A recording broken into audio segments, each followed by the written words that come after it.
اعوذ باللہ من الشیطان الرجیم بسم اللہ الرحمن الرحیم۔ ہم انبیاء کرام علیہم السلام کی ان دعاؤں کا مطالعہ کر رہے تھے جو قرآن مجید میں مذکور ہیں۔ کل ہم نے حضرت یونس علیہ السلام کی وہ دعا جو انہوں نے مچھلی کے پیٹ میں مانگی تھی اس کا مطالعہ کیا۔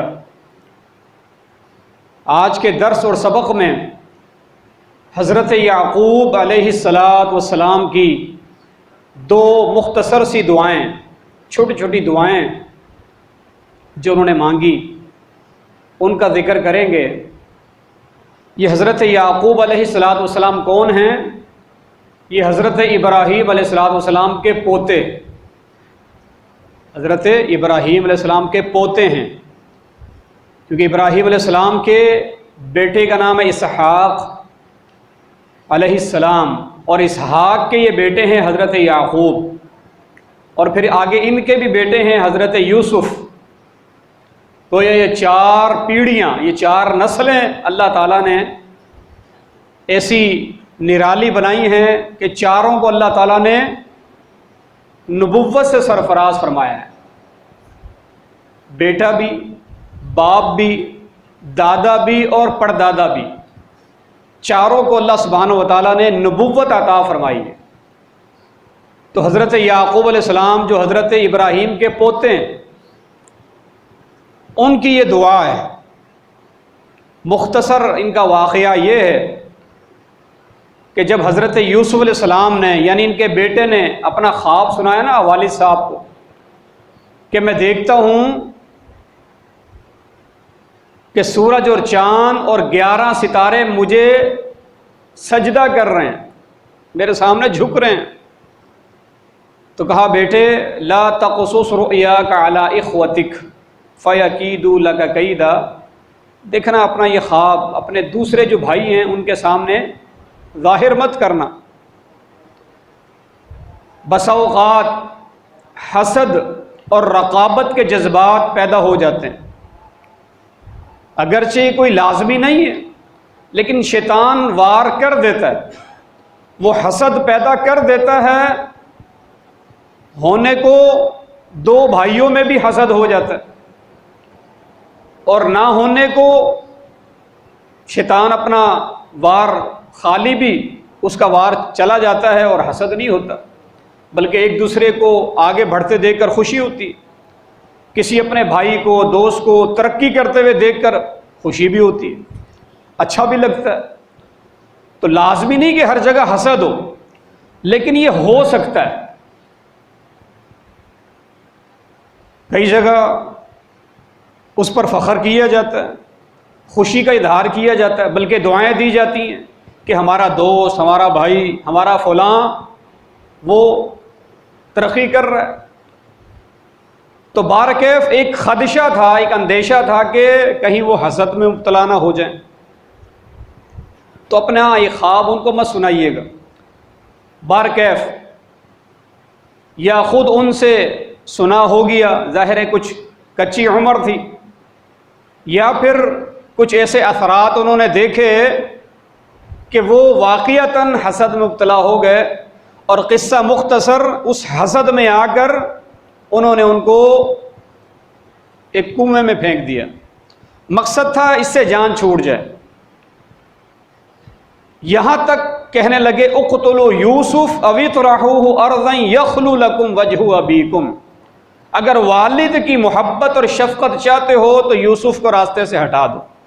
گویا ان کو ایسا لگتا تھا کہ ہمارے والد ہم سے پیار نہیں کرتے۔ یہ سب سے بڑی غلط فہمی، یہ سب سے بڑی غلط فہمی ہوتی ہے کسی اولاد میں سے کسی کی کہ والد یا والدہ وہ ہم سے اتنی محبت نہیں کرتے جتنی ہمارے اس بھائی سے یا فلاں سے کرتے ہیں۔ حالانکہ والدین کی نظر میں سب برابر ہوتے ہیں،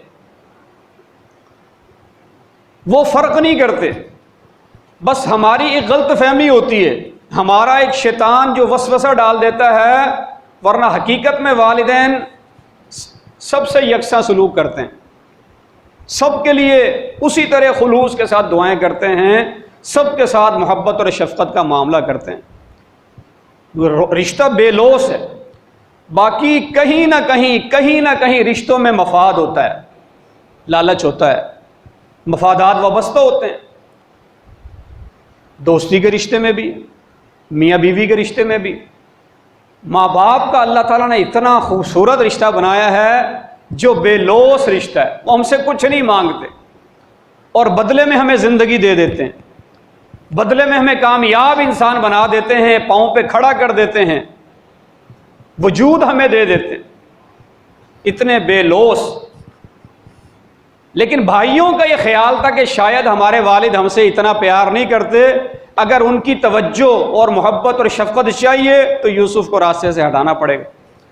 انہوں نے اپنے پروگرام پر عمل کیا اور اپنے منصوبے کے مطابق وہ کر دکھایا جو وہ چاہتے تھے، اور شیطان نے ایسا وسوسہ ڈالا، کہا کہ اگر قتل بھی کر دیں گے، راستے سے ہٹا بھی دیں گے تو وَتَكُونُوا مِن بَعْدِهِ قَوْمًا صَالِحِينَ، شیطانی وسوسہ کہ بعد میں توبہ کر لیں گے، ابھی عمر پڑی ہے، ابھی جوانی ہے، ابھی تندرستی ہے، ابھی صحت ہے، ابھی مال ہے، بڑے ہوں گے، بوڑھے ہوں گے، آگے چل کر دیکھ لیں گے، پھر توبہ کر لیں گے۔ پھر توبہ کی بنیاد پر شیطان گناہ کرواتا، پھر توبہ کر لیں گے۔ یہاں بھائیوں نے یہی کہا وَتَكُونُوا مِن بَعْدِهِ قَوْمًا صَالِحِينَ، تو ان وسوسوں سے بچنا ہے، پھر توبہ کر لیں گے۔ پھر کس نے دیکھی؟ کل توبہ کل کس نے دیکھی؟ اگلے سال روزے رکھ لیں گے، اگلا سال کس نے دیکھا؟ تو یہ وسوسوں کو ختم کرنا ہے، شیطان کی چال کو ناکام بنانا۔ جب یہ معاملہ ہو گیا، پھر وہ بھیڑیے والی کہانی انہوں نے گھڑ لی، تو اس پر حضرت یعقوب علیہ السلام نے یہ دعا پڑھی تھی۔ کون سی دعا؟ واللہ المستعان۔ حقیقت کا علم نہیں ہے، اللہ کے نبی ہیں پر غیب نہیں جانتے، غیب کا علم صرف اللہ جانتا ہے، حقیقت کیا کچھ پتہ نہیں، یہ عالم الغیب اللہ کی ذات ہے۔ تو فرماتے ہیں واللہ المستعان، میرا اللہ ہی مددگار ہے، اللہ ہی سب سے بہتر اور سب سے اچھا مددگار ہے۔ واللہ المستعان علی ما تصفون، دکھی دلوں کا سہارا، پریشان حال لوگوں کی، بے قرار قسم کے لوگوں کی یہ عظیم دعا ہے، جو بے قرار ہوتے ہیں، پریشان ہوتے ہیں، مصیبت میں مبتلا ہوتے ہیں اور کوئی سنوائی نہیں ہوتی، کوئی پرسان حال نہیں، بظاہر اس غم سے نکلنے کا کوئی رستہ نظر نہیں آتا، تو پھر ان دعاؤں سے اللہ تعالیٰ جو ہے نا وہ اسباب بنا دیتا ہے۔ وہ دعا ہے واللہ المستعان علی ما تصفون، واللہ المستعان۔ سازشیں ہوں، مکر و فریب ہوں، چال چل رہے ہوں، کسی کی مخالفت کا سامنا ہو، کسی کی دشمنی کا سامنا ہو، کوئی مخالفت پر اتر آیا ہو، ضد اور دشمنی پر اتر آیا ہو، ان سب کے مقابلے میں بڑی عظیم دعا ہے واللہ المستعان، میرا اللہ مددگار ہے، بڑی عظیم دعا ہے۔ دوسری دعا، جب ان کے دوسرے صاحبزادے چھوٹے بیٹے حضرت بنیامین، ان کا واقعہ ہوا، بڑا تفصیل کے ساتھ ہے۔ حضرت بنیامین کو حضرت یوسف علیہ السلام نے ایک خاص مقصد کے تحت اپنے پاس مصر میں روک لیا تھا، چوری کا الزام لگ گیا، بھائی آئے اور آ کر والد صاحب کو بتایا ان ابنا کا سرق، تمہارے بیٹے نے چوری کی تھی، اس پر چوری کا الزام ثابت ہو گیا، اس کو سزا مل گئی، وہاں کی عدالت کی روشنی میں، جو وہاں کا قانون ہے اس کی روشنی میں اب وہ عمر بھر ان کے پاس ہی قید رہے گا۔ مصر کا قانون تھا کہ چور سے جب مسروقہ سامان برآمد ہو جائے یا وہ چوری کا اقرار کر لے یا سامان برآمد ہو جائے تو جس کی چوری ہوتی تھی پھر چور ہمیشہ اس کا غلام بنا رہتا، یعنی عمر بھر عمر قید کی سزا۔ اس معاملے کا بھی ادراک حضرت یعقوب کو نہیں ہے کہ معاملہ کیا ہے، تہ کیا ہے، اس کی حقیقت کیا ہے۔ تب بھی حضرت یعقوب علیہ السلام نے ایک بڑی عظیم اور بڑی خوبصورت دعا پڑھی تھی۔ فرمایا انما اشکو بثی وحزنی الی اللہ، میں اپنے غموں اور اپنے دکھوں کو اللہ کے سامنے پیش کرتا ہوں۔ دیکھیں نا ماں باپ کتنا دکھ مناتے ہیں، ماں باپ کو کتنا دکھ اور غم ہوتا ہے اولاد کے حوالے سے، اولاد کی بیماری ہو، اولاد کی پریشانی ہو، اولاد کا کوئی دکھ ہو، وہ ماں باپ اپنا دکھ سمجھتے ہیں۔ کہتے ہیں اپنے غموں اور دکھوں کا میں اللہ کے سامنے ہی شکوہ کرتا ہوں، کیونکہ وہی مداوا کرنے والا ہے، وہی ملجا ہے، وہی مأویٰ ہے، وہی مولا ہے، وہی نصیر ہے اور مددگار ہے۔ انما اشکو بثی وحزنی الی اللہ، میں اپنے دکھوں اور غموں کو اللہ کے حضور پیش کرتا ہوں۔ وَأَعْلَمُ مِنَ اللَّهِ مَا لَا تَعْلَمُونَ، اور میں اللہ کے قدرت کے بارے میں، اللہ تعالیٰ کی تقدیر کے بارے میں تم سے زیادہ جانتا ہوں۔ تو یہ دو چھوٹی سی اور مختصر سی دعائیں ہیں۔ پھر جب اللہ پر اتنا اعتماد اور بھروسہ ہو، مایوسی قریب نہیں آ رہی، نا امیدی کے قریب نہیں جا رہے، کئی برس گزر گئے حضرت یوسف علیہ السلام کو بچھڑے ہوئے، لیکن یقین ہے کہ وہ کہیں نہ کہیں ہیں، وہ زندہ ہیں، یقین ہے، اللہ تعالیٰ پر توکل اور بھروسہ ہے۔ اسی یقین کامل کا نتیجہ ہے کہ حضرت یوسف بھی واپس مل گئے، حضرت بنیامین بھی واپس مل گئے، اور اللہ تعالیٰ نے مصر کا تخت و تاج بھی اللہ سبحانہ و تعالیٰ نے عطا فرما دیا۔ تو اللہ کے حضور جب ہم اپنے غموں دکھوں کو رکھیں گے، اللہ کے سامنے گڑ گڑائیں گے، تو پھر اللہ رب العالمین ضرور راہیں پیدا کر دیتا ہے، راستے کھول دیتا ہے۔ خود اللہ تعالیٰ کا فرمان ہے امن یجیب المضطر، بھلا بتاؤ ہے کوئی کائنات میں جو بے قراری کو سننے والا ہو، جو مجبور کی مجبوری کو جاننے والا ہو۔ امن یجیب المضطر اذا دعاہ، جب مجبور اور بے قرار اللہ کو پکارتا ہے تو بھلا بتاؤ کون اس کی سنتا ہے، کون اس کی قبول کرتا ہے۔ وَيَكْشِفُ السُّوءَ، بتاؤ کہ تمہاری مشکلات کو کون ٹالتا ہے۔ وَيَجْعَلُكُمْ خُلَفَاءَ الْأَرْضِ، اور بھلا بتاؤ تمہیں زمین میں حکومت کون دیتا ہے، تمہیں زمین میں رہنے کو گھر کون دیتا ہے، تمہیں جگہ کس نے دی، تمہیں روزگار کس نے دیا، تمہاری معیشت کو کس نے بہتر بنایا ہے، تمہیں کھانے پینے کو کس نے دیا ہے۔ اِلٰہٌ مع اللہ، اللہ کے سوا ہے کوئی؟ جواب انسان سے اللہ نے مانگا ہے، ہر سمجھدار انسان کا جواب یہ ہے کہ اللہ کے سوا کوئی نہیں، اللہ کے سوا کوئی نہیں۔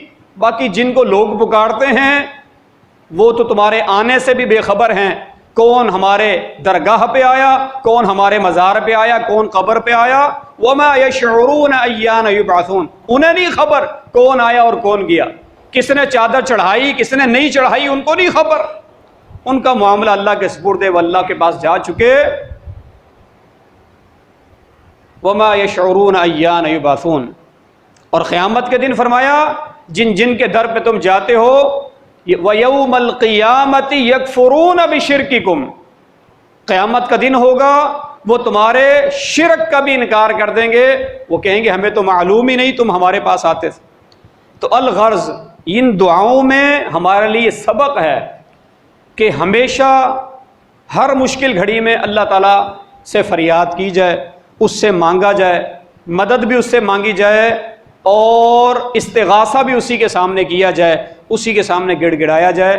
ان دعاؤں میں توحید کا سبق ہوتا ہے، اور انبیاء کی دعاؤں میں توحید ہی آپ کو ملے گی، اور بغیر وسیلے کے وہ آپ کو اللہ سے مانگتے ہوئے ملیں گے۔ انبیاء کی دعوت میں یہی پہلو ہے کہ وہ کوئی وسیلہ نہیں ڈھونڈتے کہ فلاں کے وسیلے اور فلاں کے وسیلے سے، براہ راست اللہ کو پکارتے ہیں۔ تو انبیاء تو ہمارے رول ماڈل ہیں، ہمارے لیے نمونہ ہیں۔ تو انبیاء کرام علیہم السلام کے نقش قدم پر چلتے ہوئے ایک تو ہمیشہ اللہ کو پکاریے، اللہ سے مانگیے، اس سے لو لگائیے، اسی کے سامنے گڑ گڑائیے، وہی مصیبتیں ٹالنے والا ہے، پریشانیاں ختم کرنے والا ہے، وہی حاجت روا اور مشکل کشا ہے۔ اللہ تعالی ہمارے عقائد کو بھی درست فرما دے، اور ان دعاؤں کو بھی اللہ تعالی ہمیں یاد کرنے والا، پڑھنے والا، اور ہمیشہ ان دعاؤں کو کرنے والا اور اپنے سے مانگنے والا بنا دے۔ وأقول قولي هذا أستغفر الله لي ولكم ولسائر المسلمين۔